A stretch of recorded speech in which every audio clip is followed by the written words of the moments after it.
Zema diz que Gilmar Mendes usa de autoritarismo para censurar os críticos.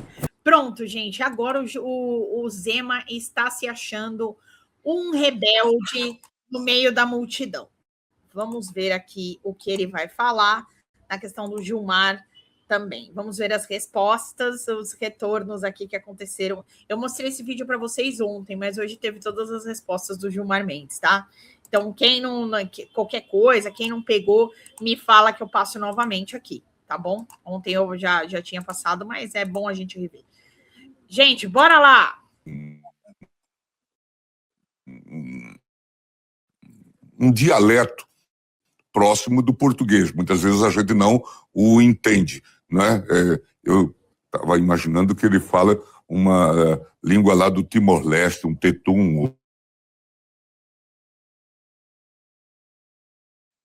ou coisa assim. Mas, sim. Sabe por que você não entende o que eu falo, ministro Gilmar Mendes? Porque o linguajar de brasileiros simples como eu é diferente do português snob dos intocáveis de Brasília.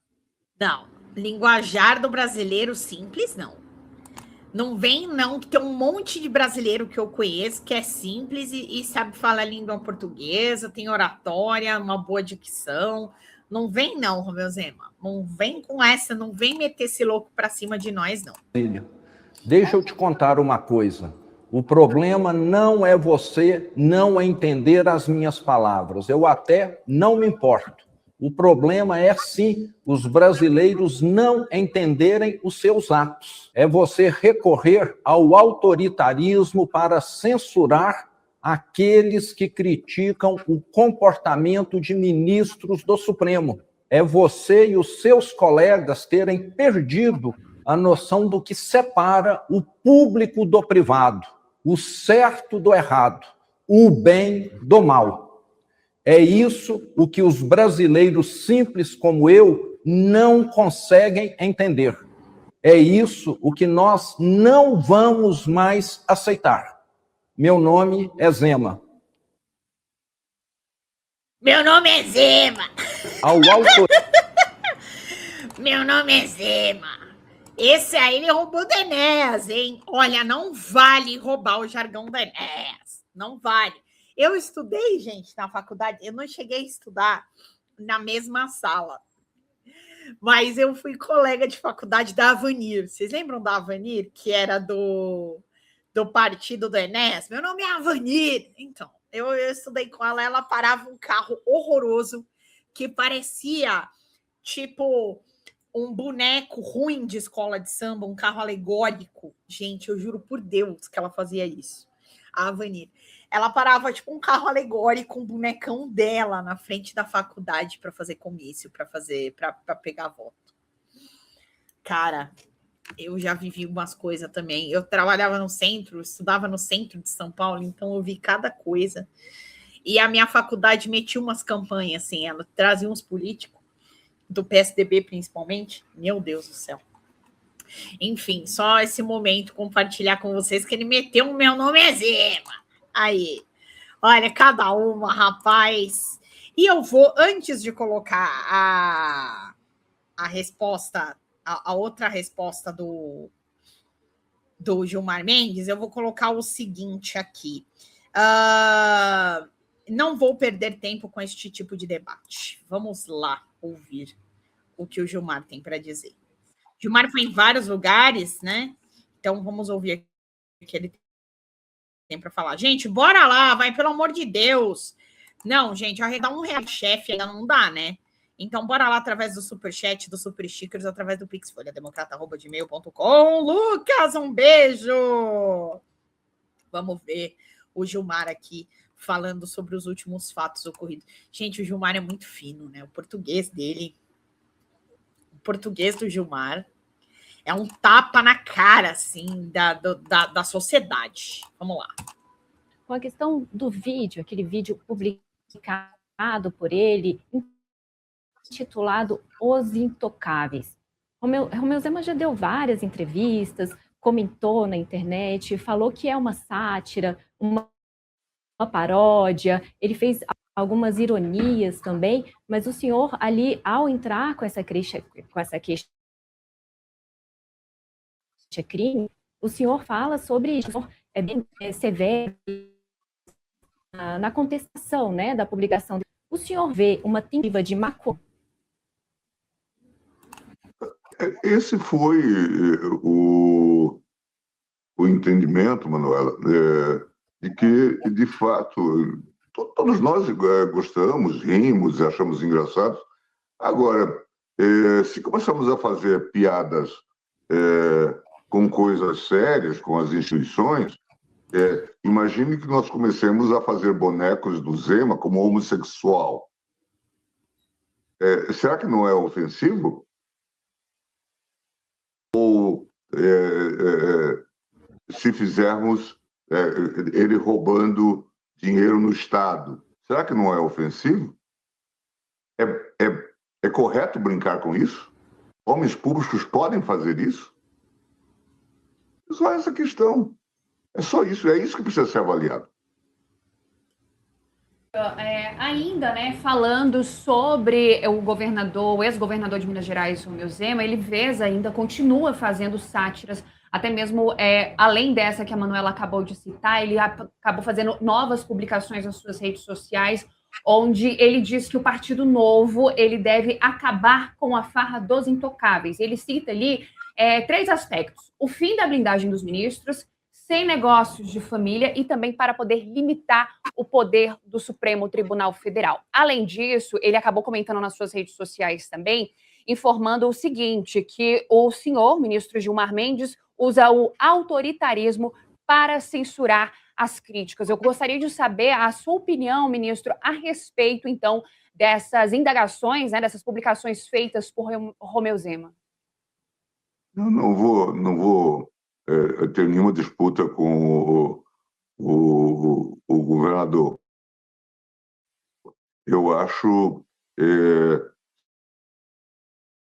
simplesmente que ela é relevância em relação a isso. E o público, os eleitores, é que tomem as decisões. E isso é absolutamente normal. E depois isso estará sempre sob controle. Então, eu não vou ficar perdendo tempo com esse tipo de debate. Quando houver ofensa que mereça crítica, ajuda, o Estado de Direito está aí para responder. O mais, eu acho até uma perda de tempo ficar dialogando com esses tipos da política. Uma coisa que eu também vi por aqui é o seguinte, tá? Também.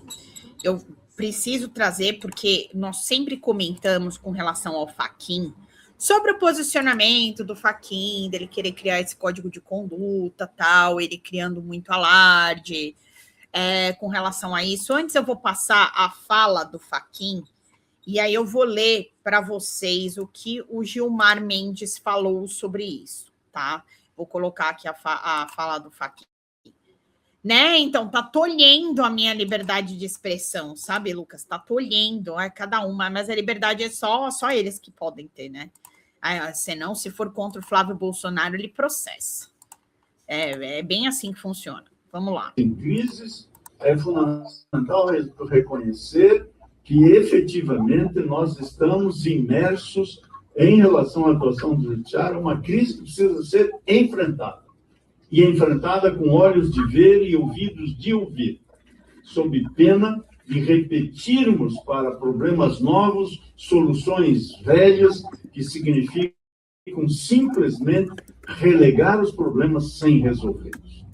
E é nesse momento, creio, que o Poder Judiciário, e posso dizer da magistratura, da sua imensa maioria, dos 18 mil juízes do Brasil, que tal como foi dito, que há juízes em Berlim, também aqui é preciso dizer que há juízes no Brasil, e para enfrentar esta ordem de ideias. Fechando essa notinha de rodapé mental sobre o significante atuação do judiciário, sempre que o juiz parecer estar atuando como agente político disfarçado de intérprete jurídico, perde-se a confiança pública. E aí o Gilmar deu-lhe uma lapada e falou assim: Gilmar critica alarde de Fachin com código de conduta e expõe racha no STF. O ministro Gilmar Mendes demonstrou contrariedade sobre a forma adotada por Edson Fachin para implementar o código de conduta. Questionado sobre o tema em entrevista ao Jornal da Globo na noite dessa quarta-feira, Gilmar citou construções coletivas e sem alarde em presidências anteriores e disse que no STF rege um sistema parlamentarista onde o presidente não decide sozinho. Ele fala assim: o problema, ao meu ver, é de oportunidade, e eu sinto sempre um bom exemplo. A ministra Rosa Weber, hoje aposentada, teve aqui uma curta presidência, mas bem sucedida. Enfrentou o 8 de janeiro e ela tinha 2 graves problemas no tribunal, problemas institucionais, decisões monocráticas e questão do pedido de vista que ficavam perdidos de vista. Ministra Rosa nos reuniu, colocou uma proposta regimental, isso foi aprovado e o problema foi resolvido. Internamente, sem se fazer alarde. É só essa questão que se coloca, acrescentou. Gilmar afirmou estar de acordo quanto a aprovar um código de ética ou buscar as regras existentes na lei da magistratura e da improbidade. A questão em relação ao tema, segundo ele, é o modus faciente, expressão que significa a forma de fazer. Aqui no STF, rege um parlamentarismo. O presidente não decide a per se, sozinho, declarou, usando a expressão para indicar decisão isolada e sem citar Fachin nominalmente. Ou seja, ele fez alarde, a gente inclusive comentou muito sobre isso por aqui, na época que o Fachin falou isso. Bom, e também temos mais aqui falando sobre a CPI. Eu quero colocar também, afinal de contas, ele foi um dos indiciados ali do relatório do Vieira, e aí ele respondeu sobre isso. A gente precisa olhar aqui, eu vou colocar para vocês, o Alessandro Vieira, no relatório da CPI do crime organizado, ele colocou o Toffoli, colocou o Toffoli, Gilmar Mendes, Alexandre de Moraes e o Gonê, o PGR. Então, vou colocar aqui o vídeo, inclusive, para vocês, ele se manifestando sobre isso. Gente, bora lá de verdade, gente. Quem pode chegar através do Superchat, do Super Stickers, ou através do Pix, folhademocrata@gmail.com. Gente, pelo amor de Deus, gente, eu recebi R$1 a live inteira. Não, gente, ó, vamos lá. Vamos lá, agora nós vamos conversar. Gente, sério, vocês acham que vale R$1 o que eu faço aqui? De verdade. Fala pra mim. Vocês acham que vale R$1? Desde as 2h30 da tarde, eu sentada na frente do notebook, e aí vocês falam assim: ah, nossa, mas só desde as 2h30? Não, fora o que eu vejo antes. 2h30 que eu sento, eu abro o Word e separo todos os links que eu vou trazer para a live. E aí, gente, vocês acham que vale R$1 o meu trabalho aqui? A gente precisa custear a live, tem os custos da plataforma, a gente paga a plataforma no mês de abril.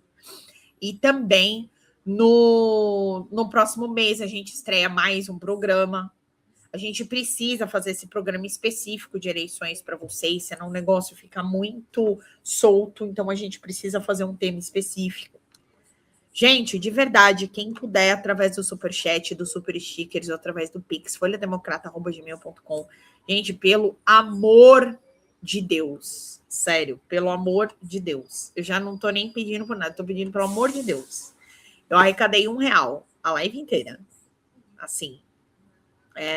Sério, não sei nem o que falar. De verdade. É de deixar... aí eu acabo julgando o meu trabalho. Acho que é comigo. Sabe? Vamos lá. Colocar o vídeo do Gilmar aqui. Ambas, né, acabaram parando no Supremo Tribunal Federal, seja pelo indiciamento de ministros da relatório... Peraí. Deu uma travadinha aqui no meu feito pelo senador Alessandro Vieira, que trouxe aí o indiciamento do senhor, do ministro Alexandre de Moraes, também do ministro Dias Toffoli, além do procurador-geral da República, Paulo Gonê. Se ofereceu, então, ali pedindo ali que a Procuradoria-Geral da República pudesse fazer ali uma investigação a respeito do senador Alessandro Vieira. Ele pediu o arquivamento desse pedido do senhor, e afirmou que não tem medo em relação a esses indiciamentos. Sobre isso, sobre o senador Alessandro Vieira, gostaria de ouvir a sua opinião, né, a respeito desse relatório que foi produzido por ele. A gente acompanhou ali os 4 meses ali de CPI do crime organizado e ele acabou focando muito no caso Master no finalzinho, principalmente por conta dos indiciamentos. Como o senhor enxerga hoje esse relatório feito pelo senador Alessandro Vieira e esse pedido de arquivamento que ele fez lá na Procuradoria-Geral da República devido aí ao seu pedido de investigação? Quanto a pedido de arquivamento, é legítimo. Há uma representação na Procuradoria e ele, então... Ele tem uma voz meio do Darth Vader, né? Assim, o Gilmar Mendes. Tem o direito de se manifestar pelo arquivamento e a Procuradoria vai examinar, como nós fazemos isso todo dia nas nossas atividades. Quanto ao resultado dessa CPI, do se pode dizer que a montanha pariu um rato. Ele não tinha o que apresentar,